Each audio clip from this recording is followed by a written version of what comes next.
Assalamualaikum warahmatullahi wabarakatuh. Saudaraku yang beriman, syukur alhamdulillah kita dapat berjumpa kembali di channel ini. Salawat dan salam tetap tercurah limpahkan kepada junjungan kita Nabi besar Muhammad Sallallahu Alaihi Wasallam.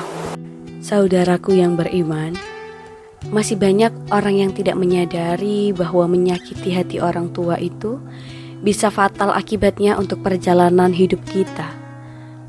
Apalagi kalau orang tua tersebut memendam rasa sakit sampai meneteskan air mata, maka celakalah kita dari akibat menyakiti hati orang tua.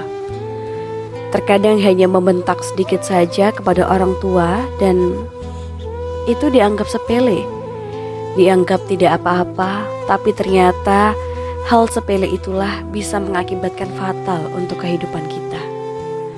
Rezeki jadi sulit, usaha selalu gagal, dan lain-lain.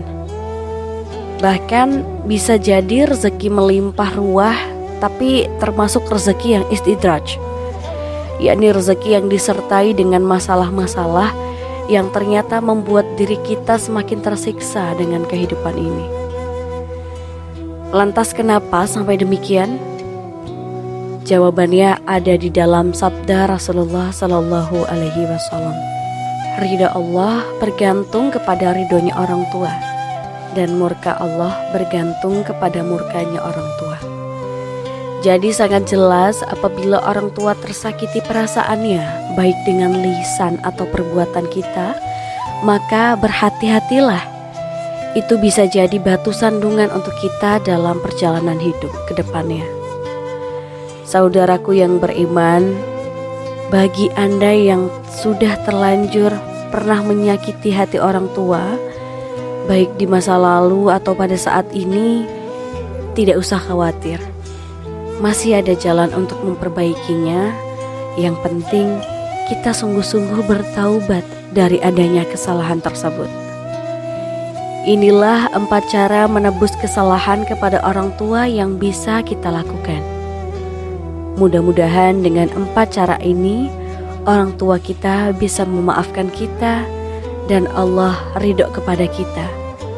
Dan tentunya semoga perjalanan hidup kita bisa kembali lancar dan berkah. Amin ya rabbal alamin.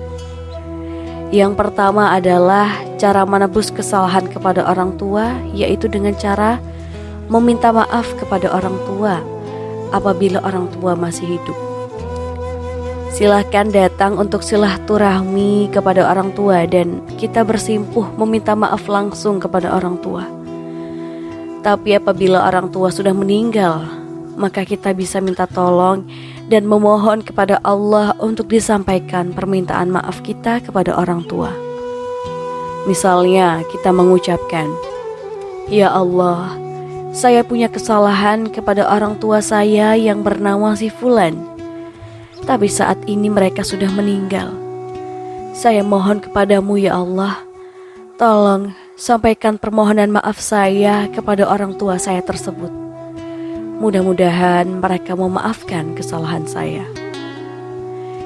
Yang kedua, yaitu dengan mendoakan orang tua apabila orang tua masih hidup. Doakan oleh kita semoga mereka selalu sehat dan bahagia serta ada di dalam naungan Allah Subhanahu wa Ta'ala. Namun apabila orang tua sudah meninggal, maka doakan orang tua kita supaya diampuni semua dosa-dosanya, dilapangkan di alam kuburnya, dijauhkan dari fitnah dan siksa kubur. Kata-kata doanya silahkan bisa menggunakan kalimat sendiri sesuai dengan bahasa masing-masing. Kemudian yang ketiga, yaitu dengan berbuat baik kepada orang tua apabila orang tua masih hidup.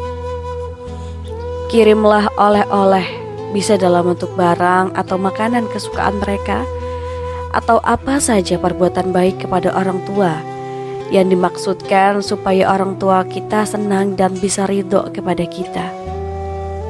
Namun apabila orang tua sudah meninggal, kita bisa melakukan perbuatan yang baik untuk orang tua kita, yaitu dengan cara infak atau bersedekah yang diniatkan pahalanya untuk orang tua. Misalnya kita infak uang pembangunan masjid dan kita berniat, ya Allah, saya niat uang ini untuk pembangunan masjid dan pahalanya saya sampaikan untuk orang tua saya yang bernama si Fulan. Bismillahirrahmanirrahim. Setelah itu uangnya silahkan diserahkan ke panitia pembangunan masjid. Begitu juga apabila kita sedekah uang atau makanan untuk panti asuhan, yayasan sosial, atau apa saja, jangan lupa diniatkan pahalanya untuk orang tua kita. Selain infak atau sedekah, ada juga kebaikan yang bisa kita lakukan untuk orang tua kita yang sudah meninggal, dan ini sangat dahsyat kebaikannya, yaitu membayarkan hutang orang tua. Apabila kita tahu orang tua kita sebelum meninggal masih punya hutang yang belum terbayar, kita temui orangnya, kita bayarkan hutang orang tua tersebut.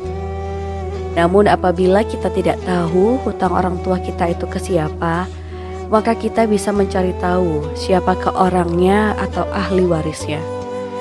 Namun apabila tidak ketemu dan ahli warisnya tidak ada, maka jalan terakhir hutang orang tua kita itu dibayarkan melalui kotak masjid atau panti sosial atau sebagainya. Dan jangan lupa juga diniatkan, walaupun Allah Maha Tahu, tapi akan lebih afdol apabila kita berniat dengan mengucapkan, ya Allah, saya niat membayarkan hutang orang tua saya yang bernama si Fulan. Hutangnya sebesar, sebutkan hutangnya berapa, kepada si Fulan sebutkan nama orangnya. Bismillahirrahmanirrahim. Setelah itu uangnya dimasukkan ke kotak amal atau panti sosial dan sebagainya. Saudaraku yang beriman, cara menebus kesalahan orang tua yang keempat adalah menyambung silaturahmi kepada orang-orang yang pernah menjalin silaturahmi dengan orang tua kita, baik itu saudara atau tetangga atau orang lain yang tidak dikenal. Kita harus melanjutkan kebiasaan silaturahmi orang tua kita tersebut sesuai dengan sabda Nabi Shallallahu Alaihi Wasallam.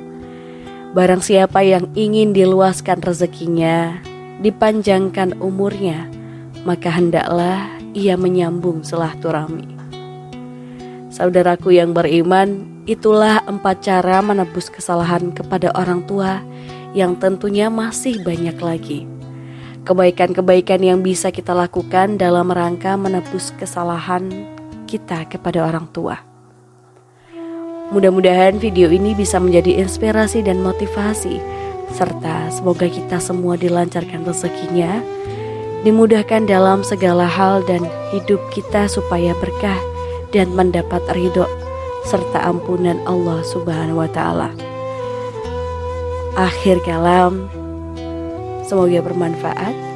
Wassalamualaikum warahmatullahi wabarakatuh.